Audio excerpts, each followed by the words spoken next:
भारत, जिसे किसी जमाने में सोने की चिड़िया कहा जाता था, लेकिन आज जो इस देश की हालत है वो वाकई चिंताजनक है। आज मैं ये जो वीडियो बना रहा हूँ, मैं इसलिए नहीं बना रहा हूँ कि मुझे भारत के बारे में नेगेटिविटी फैलानी है, बल्कि इसलिए बना रहा हूँ क्योंकि मैं इस देश की चिंता करता हूँ। और अपने देश की कमियों को क्रिटिसाइज करना, मैं इसे अपनी रिस्पॉन्सिबिलिटी समझता हूँ। इसीलिए जो अंधभक्त हैं वो अभी के अभी इस वीडियो को बंद कर दें। आप और मैं, हम सब एक ऐसी जगह रहते हैं जो दुनिया की 4th लार्जेस्ट इकोनॉमी है, लेकिन क्या हम वैसे जी पा रहे हैं जैसे एक्चुअल डेवलप्ड कंट्रीज के लोग जीते हैं? जवाब है नहीं। और ये वीडियो इन्हीं कारणों पर एक गहरी बातचीत है। तो पहला कारण है एयर क्वालिटी। WHO के अकॉर्डिंग 60% इंडियंस पॉल्यूटेड एयर में सांस लेते हैं। दिल्ली, गाजियाबाद, नोएडा, लखनऊ, ये कुछ ऐसी सिटीज हैं जो वर्ल्ड के मोस्ट पॉल्यूटेड सिटीज में आती रहती हैं। और हम ये सोच लेते हैं कि इतना तो चलता ही है, लेकिन फॉरेन कंट्रीज में साफ एयर एक बेसिक राइट है। अगर आप गूगल मैप पर देखोगे तो अमेरिका और यूरोप के ज्यादातर जगहों की एयर क्वालिटी 50 से कम ही मिलेगी। और अगर दिल्ली की क्वालिटी देखोगे तो बरसात के कुछ दिनों को छोड़कर दिल्ली की क्वालिटी पूरे साल भर 200 से 250 के ऊपर ही रहती है, कम नहीं होती है कभी। और अगर हवा ही गंदी हो तो हेल्थ, प्रोडक्टिविटी, मूड सब गंदा हो जाता है। अब दूसरी चीज, पीने का पानी भी साफ नहीं है। आज भी मिलियंस ऑफ फैमिलीज आरओ का पानी पीती हैं। क्यों? क्योंकि टैप वाटर पर विश्वास ही नहीं है। नीति आयोग की एक रिपोर्ट के हिसाब से इंडिया का 70% ड्रिंकिंग वाटर कंटेमिनेटेड है। फॉरेनर्स अपने घर का नलका खोल के पानी पी लेते हैं, लेकिन हमारे यहाँ पानी उबालो, फिल्टर लगाओ, आरओ लगाओ, और फिर भी डर बना रहता है। आपने अभी कुछ समय पहले मध्य प्रदेश में हुई घटना को तो सुना ही होगा, है ना? तो इमेजिन करो, जहाँ आपको पीने का पानी ही साफ नहीं मिल रहा हो तो वो देश क्या विकसित होगा। तीसरा पॉइंट है मिलावट। दूध में डिटर्जेंट, मसालों में ब्रिक पाउडर, घी में पाम ऑयल, वेजिटेबल्स में केमिकल पॉलिश, फ्रूट्स पर वैक्स। ये कोई जोक नहीं है। फसाई के 25 से 35% फूड आइटम्स फेल हो जाते हैं। फॉरेन कंट्रीज में स्टैंडर्ड्स सिंपल हैं। जो खाना तुम बेच रहे हो वो इंसान के शरीर के लिए हानिकारक नहीं होना चाहिए, लेकिन हमारे यहाँ कमाई पहले और क्वालिटी बाद में देखी जाती है।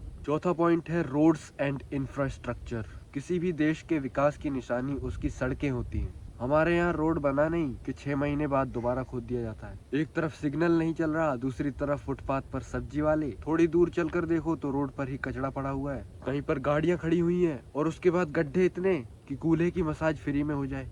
और हाँ, कैनेडी का वो कोट याद है? American roads are good not because America is rich, America is rich because its roads are good. इसका मतलब सिंपल है, जब रोड्स अच्छी होती हैं तो ट्रांसपोर्टेशन चीपर होता है, सस्ता पड़ता है, टाइम बचता है, फ्यूल बचता है, बिजनेस ग्रो होता है, जाम नहीं लगता है। इस वजह से सिटीज धीरे धीरे डेवलप होती चली जाती हैं। सीधी सी बात यह है कि रोड्स इकोनॉमी का इंजन होती हैं। पांचवा पॉइंट है करप्शन। ट्रांसपेरेंसी इंटरनेशनल के इंडेक्स में हमारा देश बॉटम हाफ में आता है।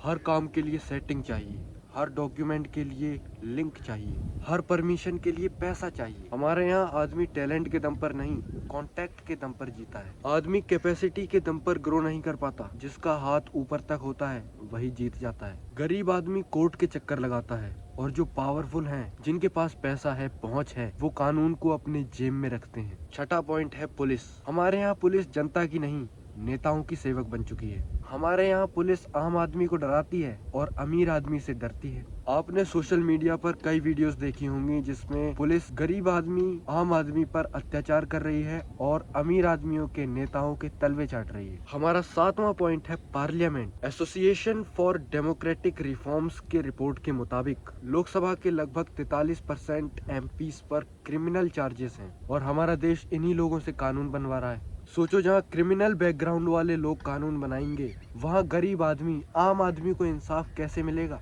ये आयरनी नहीं, ये एक ट्रेजिडी है। आठवां पॉइंट है लो ह्यूमन वैल्यूज। हम देख चुके हैं कि कैसे रेप एक्यूज्ड बाबाओं को बेल मिल जाती है, और दूसरी तरफ साइंटिस्ट्स और जर्नलिस्ट्स देशद्रोह के नाम पर जेल में डाल दिए जाते हैं। तो जहाँ सच बोलने पर सजा मिल जाए और झूठ बोलने पर फेम मिल जाए, वो देश कैसे प्रोग्रेस करेगा? नौवां पॉइंट है फार्मर्स। आपको ये फैक्ट सुनकर शौक लगेगा, इंडिया में 50% फार्मर्स कर्ज में डूबे हुए हैं, और उनकी एवरेज मंथली इनकम 10,000 रुपए से भी कम है। किसान खेत में हर रोज 12 से 14 घंटे काम करता है। इसके साथ साथ मौसम, बाजार व्यवस्था और अनसर्टेनिटी से भी लड़ता है। ये वो स्ट्रगल है जिसे शहर में रहने वाला व्यक्ति शायद ही समझ पाए।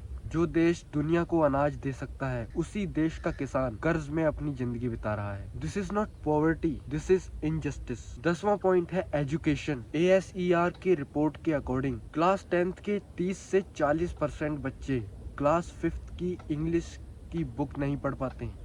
इंग्लिश तो दूर की बात, हिंदी पढ़ना भी कठिन हो रहा है, क्योंकि अगर गवर्नमेंट स्कूल्स में देखा जाए तो टीचर स्टूडेंट रेशियो ही इतना खराब है, इंफ्रास्ट्रक्चर वीक है और टेक्स्ट बुक्स आउटडेटेड है। एडमिशन तो मिल जाता है लेकिन उस लेवल की एजुकेशन नहीं मिल पाती है। एक तरफ फॉरेन कंट्रीज में 21st सेंचुरी स्किल्स सिखाए जा रहे हैं और अपने यहाँ हिंदी नहीं पढ़ पा रहे हैं बच्चे।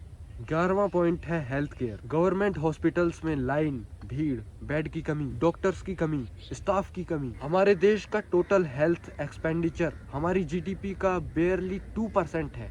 ये नंबर 8 से 9% होता है वहाँ जहाँ हेल्थ केयर स्ट्रॉन्ग है। प्राइवेट हॉस्पिटल जाओ तो बिल देखकर ही हार्ट अटैक आ जाए, सरकारी हॉस्पिटल जाओ तो ट्रीटमेंट मिलने में ही 2-2 दिन लग जाते हैं। गरीब के लिए बीमारी केवल कष्ट नहीं, आर्थिक विनाश भी है। 12वां पॉइंट है सिविक सेंस। पब्लिक स्पेसेस किसी भी देश की आत्मा होते हैं, लेकिन भारत में लोग सार्वजनिक स्थानों पर बिना सोचे समझे कचरा फेंक देते हैं, शोर करते हैं, नियम तोड़ते हैं, गुटखा थूक देना, रोड पर ही पेशाब कर देना, पब्लिक में स्पीकर पर लाउड सॉन्ग्स बजाना, ट्रैफिक रूल्स तोड़ना, लाइन में घुस जाना, कहीं भी गाड़ी पार्क कर देना, नदियों में कूड़ा फेंक देना। सब जानते हैं कि ये गलत है, लेकिन सब करते हैं। ऐसा लगता है जैसे हमारे देश को कलेक्टिव मैनर्स अपडेट की जरूरत है। हमारा 13वां पॉइंट है मॉरल डिक्लाइन। आपने कई वीडियोस ऐसे देखे होंगे जिसमें एक्सीडेंट हो गया है और लोग मदद करने की बजाय वीडियो बना रहे हैं। एक दूध का ट्रक था, वो पलट गया था और दूध वाला मर चुका था, लेकिन लोग दूध की थैलियां चुरा कर ले जा रहे थे। हमारे यहाँ घायल हुए व्यक्ति का मोबाइल और पैसे लेकर भाग जाते हैं। A nation doesn't fall when economy is weak, it falls